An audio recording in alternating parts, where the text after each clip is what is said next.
Awesome. Welcome, everybody. Today, we're going to be talking about going beyond vanity sales metrics. So to do some introductions on our side, I'm Connor. I run Aptitude. We are a RevOps organization. We are a SalesLoft partner. We work with a whole bunch of other folks in the general go-to-market technology space as well. And with us, we have Lily from SalesLoft. Lily, I'll let you do an intro because I know when we first chatted, I was like, tell me more about your title. It's so interesting to me. Yeah, sure. Thanks for having me. I'm a principal advisor on our value engineering team. So our entire department's job is to work with prospective customers to run value hypothesis assessments and with current customers who are either using the platform wall to wall or considering expanding and doing value realization studies. So a lot of quantitative and qualitative analysis of the impact of sales engagement for everyone who chooses to invest. Well, this is purely out of curiosity. Did you start in like the sales side or did you start in the data and analysis side? Like which universe did you come from before you crashed the two together? It's such a good question. I actually came from the service side. I spent a little over 2 years implementing sales engagement with our strategic and enterprise customers. And then before that, I was at John Barrow's incubator. It was called Playground Partners out of Boston for about 2.5 years. So cut my teeth with prospecting and sales messaging and using modern sales tools to honestly do a lot of spraying and praying. That made sense back then. Doesn't make sense now. I remember those days. Lily is super smart, has amazing insights. We're super happy that she's here today. So let's jump into kind of what we're looking to cover today for everyone who's here. So first up, we want to talk through sales maturity model, what that means, how to assess where you guys are on that continuum, talk through how to identify what's driving value for the organization as a whole and where you can sort of be making those investments and fine tuning things. And then we'll talk through some key metrics at the takeaway here at the end. And then we'll do some questions. So if anyone has anything they want to cover, throw it in the Q&A. We're more than happy to answer it, anything along the whole of the conversation. So we'll go ahead and jump in and get started. So I think as a starting point, I know when we were originally talking around this and what got us so excited about this webinar is how, Lily, you and your organization think about maturity and what that actually means. So with that, I think we'll jump ahead and I'll hand it to you and I'll sort of pop in and out as you sort of share your expertise. Sure. So when we think about vanity metrics versus value metrics, it's really hard to decouple what you should be measuring from where you are. So before we get into those 3 metrics and 3 ways to think about how you can unlock more value from what you are tracking and monitoring and activating the outcomes of those data points here, we have to start by laying the foundation of where you are as an organization today. So this is how our team at SalesLoft, our revenue performance team, our value engineering arm, thinks about aligning solutions with driving impact and outcomes. So there are 5 dimensions, and you assess your maturity based on the sophistication of each of those dimensions. And we're going to tell you about what those dimensions are now, and then we're going to talk a little bit about how you can chart your own maturity in that scale, right? So you have dimensions and then a sophistication per dimension. So Caitlin, if you go forward to the next one. So these are all inextricably related. We initially had them listed out and I thought it makes a little bit more sense to look at these in a circle, right? So we have technology, we have data. And when I say data here, I really mean 2 different things. We're talking about the input data, the quality, reliability, the recency of the data that sits in your data sources. So are you investing in Zoom Info or Discover Org? Do you have Clearbit Prospector? Are you doing enrichment in your CRM to make sure that what goes into your sales process is good data? And then on the data sense as well, we also think about how are we using data and the output, how are we activating analytics to enforce and re-inform the maturity of each of these different dimensions. We'll talk about that a little bit more today. We then have process. So how well have our sales leaders, our revenue operations leaders, our sales operations leaders, our technology leaders implemented a system for new hires, high performers, low performers to follow. And that process allows us to drive adoption, right? So you might have the best process in the world, but if nobody is using it, that is an area of improvement, right? So you might be really mature in process, but if no one's using it, you might be a little less sophisticated there on adoption. And that's your area of improvement. And then content and messaging, really, really hard in today's landscape to discount the quality of what you are saying and your go-to-market strategy and all of that messaging that goes into your technology systems and your go-to-market strategy has to be really top notch. I think wait, if we can go back to one, I want to add something here. What I love about this slide is I feel like we, as an organization coming to this, like, I feel like we really started heavy on the technology side of like, oh, let's go build CRM systems and we'll implement the technology solution. We're like, oh, wait, all the data is bad in here. So we should probably figure out how to fix some of that and let's restructure those pieces. And then we're like, oh, no one's actually using it. So we really need to design a process to support it. And then we got heavy into content messaging. And I think it's like all of these, whichever angle you end up coming in at, you invariably come to the conclusion of, oh, I need to fix a whole bunch of these other pieces in this continuum to actually drive value. And I love all of these together because I think that they're so inextricably linked. It's such a good call out. And I think that's one of the things I want to leave people with today. There's not a right or wrong place to be on this maturity scale, but we have to be honest with ourselves about where we are today so you can track iterative gains and you can be very strategic with where you're going to invest and how you're going to build a team of either vendors or in-house specialists to get the most out of your investments. And we see this a lot right now because sales technology, especially, there is a massive spectrum of where you can invest your time and money, and those evaluations take a lot of time and energy. But if you don't have the basic foundation set, if it is not cured, if there are cracks there, and you go to invest in a really expensive light fixture for your attic, you're just investing in a non-solid foundation, and it creates risks. And there's not a vendor in the market that says, hey, if you go invest in AI, you might end up creating a bunch of work for yourself and spending time and energy and resources having to go back and refix that foundation. But once you know where you are on this spectrum, you can decide where it makes sense to spend your time and money and resources so you can eventually get that really nice light fixture in the attic. So when we think about maturity, it really is a spectrum. It's a wave. There is not a binary start and stop to that. It is not good, bad. It is just, where are we today? How do we rank against our competitors? And once we plot where we are, we can choose the path forward. So this is a little bit how we think about a maturity model at SalesLoft. So on the left-hand side, we have digitized. You could be pre-digitized. So if you're just starting to invest in a CRM system, I know it sounds silly, but there are lots of huge companies around the world, 25,000 person international shipping and logistics companies that are still just starting to invest in the foundations of a modern sales tech stack. So they might be pre-digitized. And that doesn't box them out from thinking about getting their organization to an optimized maturity or sophistication data point in any of the dimensions here, but it does mean they need to be smart with how they choose to invest. So you might start with the CRM, you might start with some engagement or data vendors and partners there, and then work on integrating your tech stack, work on getting enablement to come in and build your processes, and maybe then start to think about your content and messaging. But Connor, anything stick out to you on this slide?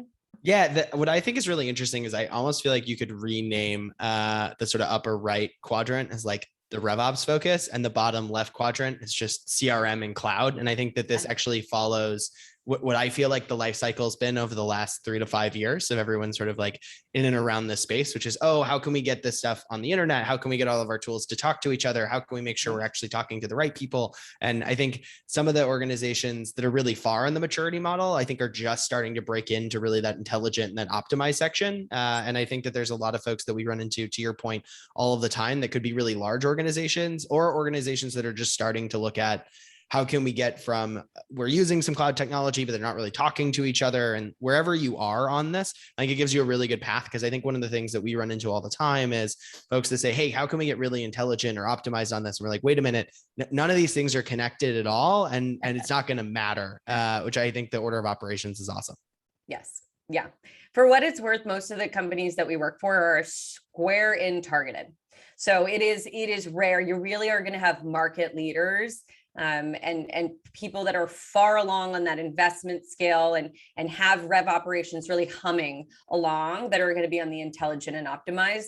But we don't see that a lot. So if you're not sure if you're in that category, it's okay. Most people are right in the median here of that maturity model. Maybe differing levels of sophistication per dimension, but all things considered, targeted tends to be where we see most teams that come to us and say, hey, can we do a value study? Can you help us realize some ROI from our tech stack? And so what we're going to do now is talk a little bit about what you should be measuring and why, but we're going to do so with the underpinnings of where might you be on the maturity scale and how can we use where you are on those dimensions, your level of sophistication, your organizational maturity to drive outcomes. And that's where the market is going. So for a long time, we've had basic metrics like open rates and click rates and technology that allows us to get frontline insights into what we're doing, how many. But the challenge of RevOps and even of sales leaders these days is to think more about value. So outside of working in a RevOps capacity and having that be your wheelhouse, how are we driving big business outcomes? And we're seeing this a lot now where sales technology is challenging our technology teams and our business teams to come together, make compromises sometimes. That almost always happens. All the deployments that we've ever done, there's a give and take here, but we have to be singing from the same songbook. And common value drivers that we see organizations rally behind today, and some of the ways that we're going to position these metrics alongside of what you might be trying to achieve is which of these is most important. And I will get a lot of pushback from astute leaders who say they're all important, and they are. Just like when we think about those dimensions and the levels of sophistications, you can't have the best content in the world and no tech stack. You can't have the best process in the world and nobody using it. These value drivers are the same. So you might want more opportunities, bigger deals, better win rates, faster deals. You might want to reduce churn. You may need something even more basic than that. Just, I need my reps to be more productive. I need more out of my sales team that shrunk a little bit in the era of COVID. And when you think about marginal gains here, when I could come to you and I say, if I could change one of these 1% up or down, or 5% or 10%, what would it be? And what would that mean for your business? It helps you very simply frame where you should focus, understanding that they're all important. But if you can stack rank these, it helps you back into where we are in our maturity scale, where we should invest. And then as we get into the metrics part of this, what you should focus on and where those gaps might be or areas for immediate improvement. I don't have anything to add to that. That was great. I think we could talk through some of the vanity versus value metrics and some of these pieces. So I think this is one we run into all of the time, and everyone loves to track big vanity metrics. And I think the difficulty that we really run into here, and we see it across every organization we work with, which is your best reps are smart and incentives matter. And when you build incentives and when you build metrics around these pieces, they can find ways to generate all of these pieces of data without driving material value. And really all of these at the end of the day, I mean, I think one of the things that we run into all of the time is we see a new head on the SDR team or sort of the BDR team come out and say, okay, we need to be striving for this many meetings, this many calls, this many emails. And all of a sudden you have the inverse happening where you're getting tons of unsubscribes and tons of people opting out of the different communications because things stop being personalized because no one's spending the time. Or you see tons of opportunities being created and all your AEs are saying, I keep sitting on meetings with people and none of them seem to be qualified. We're like, oh, that's because we told the SDRs they need to hit this number or else it doesn't count. And if people can find ways to game what you're looking at, they will. And so I think if we jump to the next one, I'll hand it a little bit to you on things that you see actually driving value to organizations. Yeah, so you're absolutely right, right? Even organizations that are selling sales technologies have SDRs that are sort of gaming that system and AEs that are left scratching their head going, how did I get on this meeting? Right. So you're right about that. The incentives have to be right. And so as RevOps leaders, if we recalibrate what those incentives are to think a little bit more about value and quality, you can move away from some of the more gameable metrics that are a little dated too, and start to punch through into a more sophisticated way of aligning what we're doing with the outcomes of that. So we illustrated this as a circle, which is a theme of today. Everything is self-reinforcing. So we start at the top. Process adherence. Do you have a way to codify your go-to-market strategy, sequences, flows, playbooks, cadences? Doesn't really matter who you're using, but we want to start by unlocking visibility, process, adoption, and strategy anchored on that foundation of a modern tech stack, sales engagement, some system of engagement. And then instead of tracking something like number of call attempts or number of emails sent, start to reframe that data point as how are we doing on response rates, which is going to challenge us to think a lot more about our calls to action, our content and messaging that may be outside of that traditional RevOps wheelhouse, but it's something that's going to impact the metrics that you're going to own. And a lot of technologies these days are even going as far as to say response sentiment. So you could have a good response rate, but what if it's just people saying unsubscribe? A technology like SalesLoft doesn't know how to tell you that an unsubscribe is different than a response if somebody is truly responding back until we overlay response sentiment. Similar logic here with call attempts. We know that in March of 2020, everything shifted. Email volume went up 20%, response rates went down 20%. You saw the same thing happen in calls. So as of today, if your connect rate is about 10%, you're doing great, because it can get worse than that. It is noisy in the marketplace right now. Doesn't matter what you're selling. So with that, connect rates, pay attention to a sentiment analysis. Think about average talk time. So it's the dials, but it's the connections and it's what's being said once we get a human on the phone. Once we have those three pieces in place in our revenue organizations, we can start to consider investing in coaching technology. What trends are we seeing? Are there areas where our deals are going sideways? When we activate our managers or our enablement teams to listen into these interactions, how can we extract commonalities that will create coachable moments? And that's going to start informing some of the more mature and sophisticated ways that we can think about metrics. So diving into stage velocity, thinking about our pipeline health as informed by data hygiene, which is going to help us forecast more accurately when we know how long it's going to take something to close, what we can do to put us in the best position to make that a winnable deal, and then also make sure quarter over quarter, we're not missing that mark, either too high or too low. And I've seen both of those things happen a lot over the last 2 years. Obviously, we want to come in higher than we expect, but still that can create challenges on headcount and unlocking new capital from your CFO to go invest in the team to support that growth. And then we're going to focus today on this last piece here, which is attribution.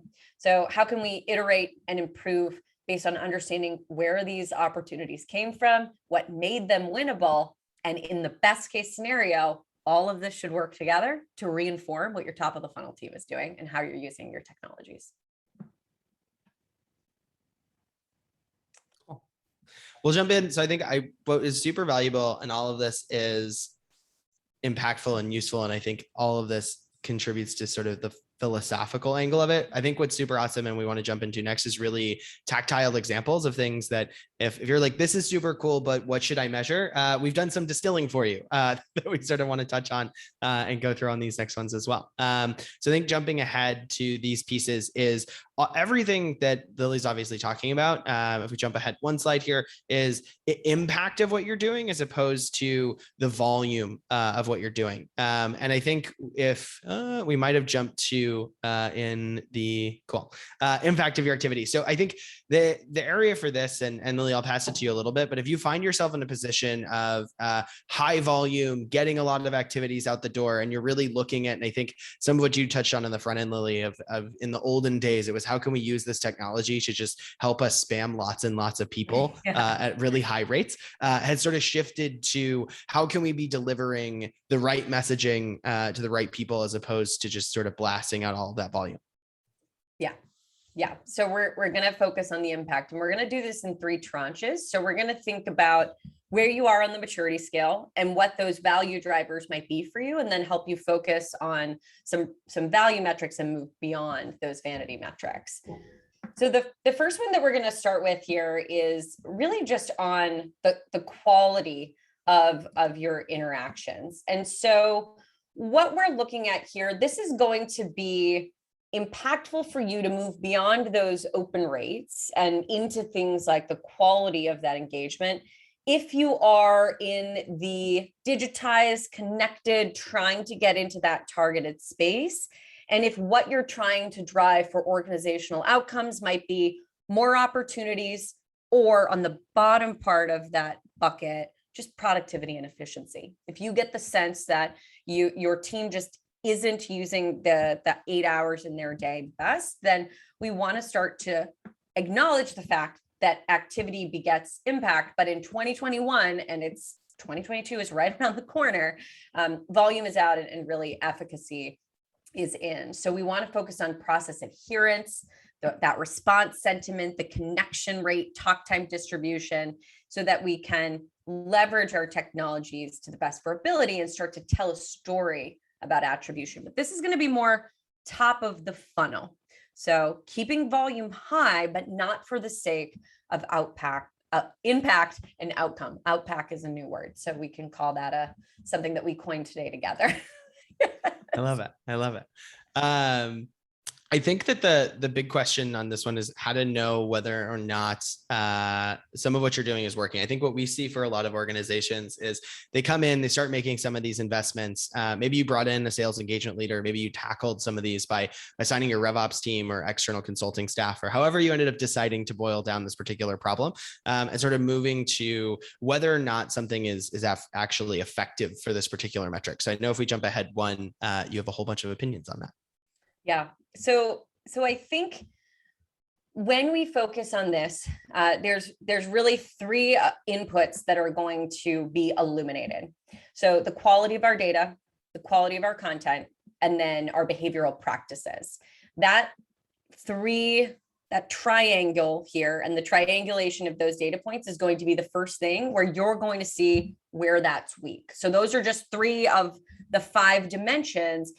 But start to critically assess where there is the most room for improvement here. If your initial focus on quality over volume is not yielding, if those response rates, talk time, connect rates on your calls, process adherence to cadences, flows, sequences, playbooks, if something feels fuzzy there, start thinking of investing in dashboards, dedicating a little bit more time to enabling your managers on coaching. And importantly, I cannot stress this enough, assign ownership for all of those areas. Who is the stopgap for your data sources? Who is the stopgap for your content? How are we governing that? Not restricting our team, but how are we making sure that our go-to-market strategies are appropriately represented? And then who is watching the data? Who's monitoring those dashboards? Who's training the reps? Who is here to ultimately make sure that the focus remains on the quality of that interaction, not just on the volume there. So creating structure around that customer journey, creating and assessing better ways that at the top of the funnel, marketing and sales can work together. A lot of this is going to come back to ownership and understanding data, content, and practice or process. Something I love about this that I think is so important is I know we wrote some tongue-in-cheek article a long time ago that was like the death of a sales manager, out of sort of like joking on these things. I think the old school version of sort of sales manager or sales leadership, right, was the rah, make sure we have activity, make sure people are doing things. And the reality is that so much of that function today it's really easy to measure. It's really easy to iterate. You can find out how productive different reps are. And I think giving those sales managers and those sales leaders, whether you're a CFO, a CEO, an owner, you're sort of looking at this and saying, how can I create the right behaviors, is have them own some of these metrics. How can they be improving their talk time? How can they be improving those outcomes? And I think to your point, that ends up getting rooted in coaching. How do I make my reps more effective at finding the right people to talk to, having meaningful conversations versus just sort of trying to drive up activity all the time and put more numbers on the whiteboard? And I think that's going to drive really meaningful results. And I think you're seeing that with the shift from even just the types of people that are thriving in those roles compared to historically sort of the prototypical sales leaders that people think of. Yes, I couldn't agree more. That's such an excellent point. And when we think back to the concept of if it can be gamed, it will be gamed right now, it shifts the role of manager to more coach. And they're also tone setters these days. Reps, especially in this distributed virtual world, are looking to their managers to understand, how should I feel? How hard should I work? How should I define time for myself and demarcate when working time is versus when I need to go take a break if we're all working from home? So they still play an incredibly critical role. But Connor, to your point, I think they are less, they're less using those sticks now, and they're using a little bit more of carrots. But they're really good carrots. Cool. I think for the next one here, and I think we handle a lot of these different attribution things. I think this is one of the conversations that we regularly get pulled in, is really digging into all of your different streams. And I think you touched on the importance of some of those forecasted pieces, but so much. And I think the biggest thing, I mean, we see CROs, VP of sales, the number one thing that they care about is forecasting, because it ultimately feeds what's the business model. And in some organizations, if you're pure play software and maybe you have a low sort of delivery cost, over exceeding your forecast is great. I think we're primarily services, and you have other organizations. If you're producing widgets and if you sell 160% to goal, there's now this huge strain downstream to the organization. And I think accurately making those forecasts, and I think if you can get a higher forecast and you can hit that forecast, that's amazing. But if you're always low, it's going to have those same types of impacts. And I think this is really an area to focus into. If you're finding yourself in a situation, you aren't sure where you're going to end up, you don't know some of those data elements, and you aren't sure what's really driving material value. So let's jump into sort of like how to do those pieces, and I'll hand it over to you. Yeah.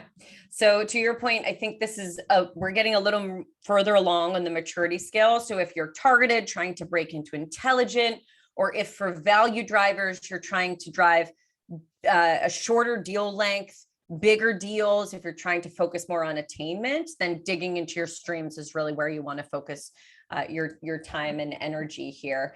But some of the metrics, if you're not already tracking them, that I would challenge us to try to put some process around and create some dashboards. Time to close. So what's our mean, median, mode, and range? And then looking at that as a starting point for what we need to do from an activity standpoint, how we can better qualify, and then how can we use that to reinforce how we're coming up with our number and when things are actually going to close. It helps you identify when something looks a little too optimistic or when something might close within a shorter range, statistically speaking. Focus on stage velocity as well. Oh, Caitlin, if you could just go back one more. If you could focus on stage velocity, I think one of the things that our CRO says, and I think for our RevOps leaders here, your job and sales leaders and managers' jobs is to untie knots. So if you can track your stage velocity and start to find commonality where prospects go dark, where things go sideways, maybe it's every time you get a sales engineer in, new technical questions start to arise. And so what could we do there? Maybe we bring in a technical seller to start to align with IT professionals or CTOs earlier in the process, so that when we get to that demonstration phase, we're not going sideways because we've anticipated that, because we are tracking stage velocity and we understand the why we have backlogs here. Forecast accuracy, keep in mind data hygiene is essential. So if you are investing in those forecasting tools, they're only going to be as good as the process and the operational rigor that we can keep in our pipeline. So tools that allow you to do inline editing, identify areas with prescriptive, proactive approaches to fill in things like who's the competitor, who's the incumbent provider, how are we thinking about BANT these days, but get that rooted in our CRM so the output is more reliable and defensible. And then think again about attribution. So if we have all these great top of the funnel technologies, if marketing is feeding into our sellers, if our sellers are using go-to-market strategies in a codified way, how can I make sure that my AEs that are closing those deals understand where this comes from so we can continue to reinforce all of our dimensions and our maturity to break through, to uncover more patterns and set ourselves up for success?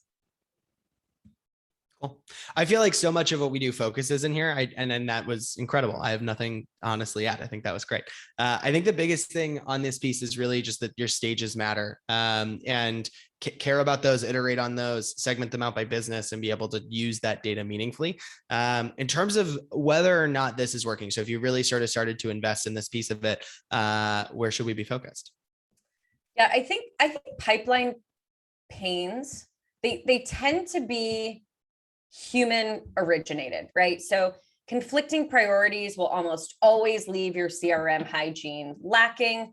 Reps, just because this is what they have to do, like they are too optimistic. And that's where we want to engage enablement teams and managers with the tools and methodologies to help them parse through and focus on what is actually winnable, but to do so informed by data and not by instincts or hunches. So creating those visibilities, allowing them to couple or partner with you in RevOps to establish that language that's going to help them come to those pipeline reviews with an informed position and defensibility as to why.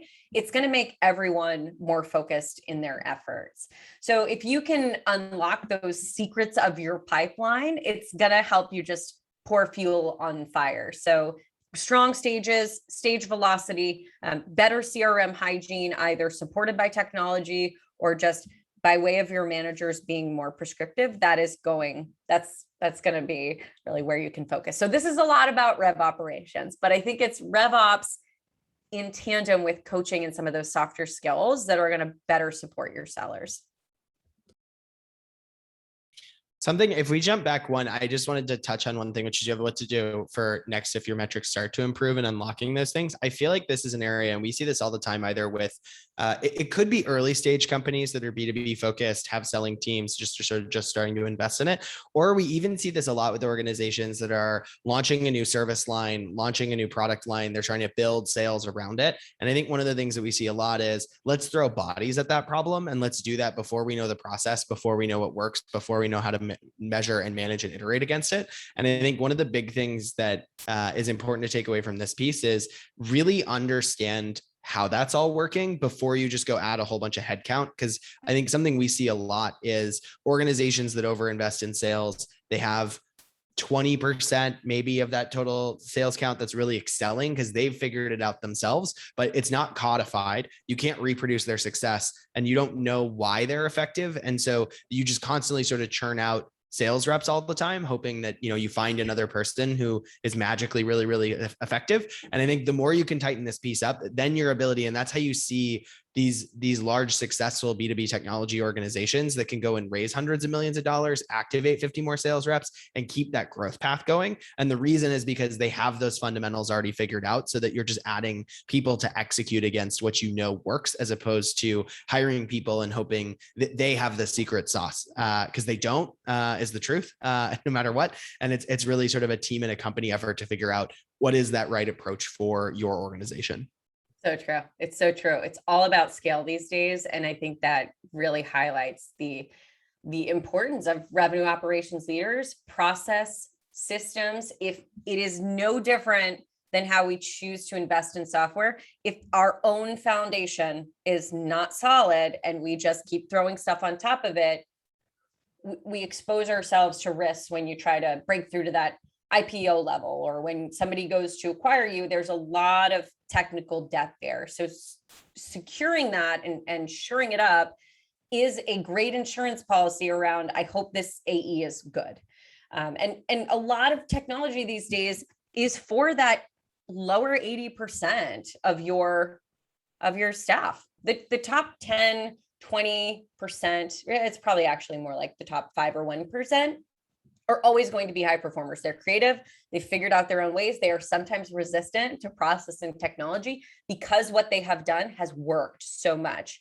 But if you can take that 80%, your new hires, codify your onboarding process, make sure that they understand this is your tech stack. This is how it works together. When I change something here, it changes here. When I close something here, it impacts my forecast. That's going to help you scale and ramp and make more of that 80% get to that upper echelon faster, more reliably, and with better data points that inform how long that's going to take, and then what their likelihood is to become a producing a producing member of your revenue organization.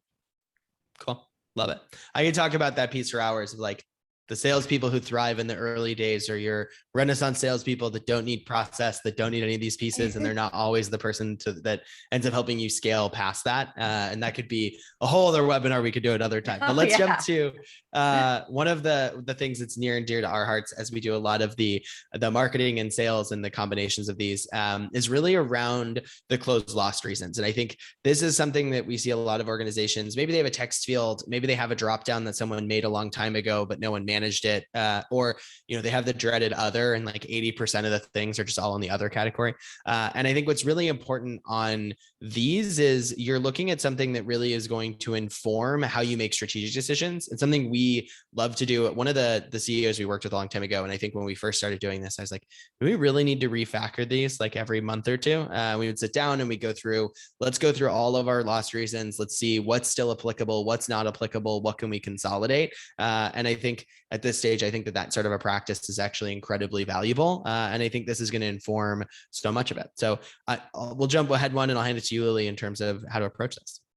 Yeah, this is more of our reach metrics, right? So this should be, I'm intelligent, trying to break through to optimized. I am trying to create a well-oiled machine on reinforcing my process by way of how I understand things work out, right? So it challenges us to draw linear lines, have a consistent data story, really understand what that sales cycle is and the customer journey is, and being able from a revenue operations standpoint to look at our sales leaders and our different revenue teams and say, how can we be a little bit more predictive? So this is going to focus on value drivers of your win rate. You want to improve your win rate. You want to reduce churn. You're struggling with accuracy or attainment. This is where you should focus. A little bit more mature here. But ultimately, what we want to unlock is the perfect formula. And I hear that all the time. People want to know what led to this deal closing, what led to this deal not closing, what led to this customer churning, what led to this customer renewing another 3-year contract with us. So if you can first make sure that you are giving yourself those data points on the lead, the contact, the account, the opportunity, to making sure that those data points have the right level of specificity in them. So to Connor's point, making sure our closed lost reasons are prescriptive enough, and then committing to regular assessment and analysis of everything that led up to that point, good or bad. And if you have invested in a modern tech stack, don't let that close loss be the end of that journey. There are ways that sales engagement in particular can help us do the work of marketing with nurture cadences, sequences, playbooks, flows, closed lost cadences, sequences, flows, playbooks. That is a great way to keep your sellers engaged, to stay top of mind for your customer, and to not let no or somebody who's gone dark be the end of the story. If we really do believe that we are introducing value and that we want to partner, especially in that B2B sense, but that can also apply to the B2C sense, with the people that we're communicating with, if we are coming to that with a sense of authenticity and sincerity, then we don't want them saying no, or not right now, or not until XYZ, to be the end of our efforts, if there is true value there. So I would just encourage us to think about the reasoning behind why something stopped or why something won, and to challenge yourselves to think one step beyond that. Keep that AE in that person's inbox with an automated email touch once every 6 weeks. You could find 30% of your close one revenue might come from a close loss cadence, like one of our AEs had last year, which was an incredible little data point, but proof's in the pudding.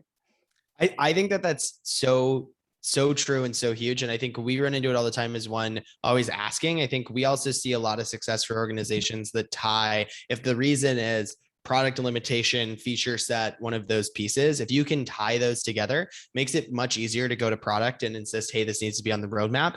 It also lets product have this story of, hey, we made this thing, we launched the sequence out to everybody that we historically lost for this, and we converted 20% of those. And all of a sudden you have product leaders who are like, oh, wow, I can attach like really meaningful value to some of the new things that we're pushing. And I think that tackling those and not looking at it as I only care about things coming in at the front of the door will have a meaningful impact on what your bottom line ends up being.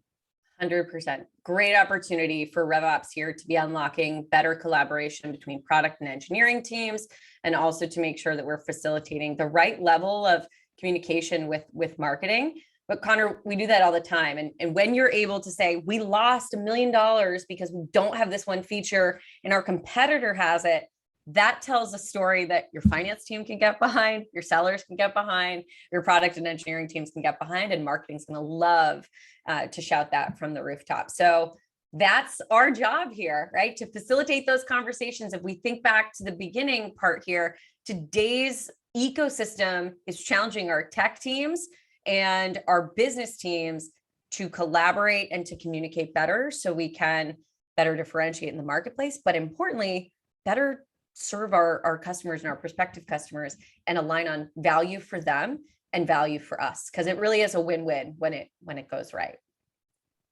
Cool. Well, I know typically for these, we like to do some questions at the end. Lily had so much to share and so much amazing insight. I know we went a little over our 30-45 window, but I'm hoping it was incredibly valuable for everybody. Lily, if people want to reach out to you, what's the best channel? What's the best way to see what you're up to? Yeah, sure. You can reach out on LinkedIn. I'm always happy to answer questions about sales engagement or otherwise in my email inbox, or you could just shoot me an email, lily.linquata@salesloft.com. I'd love to hear from you. Cool.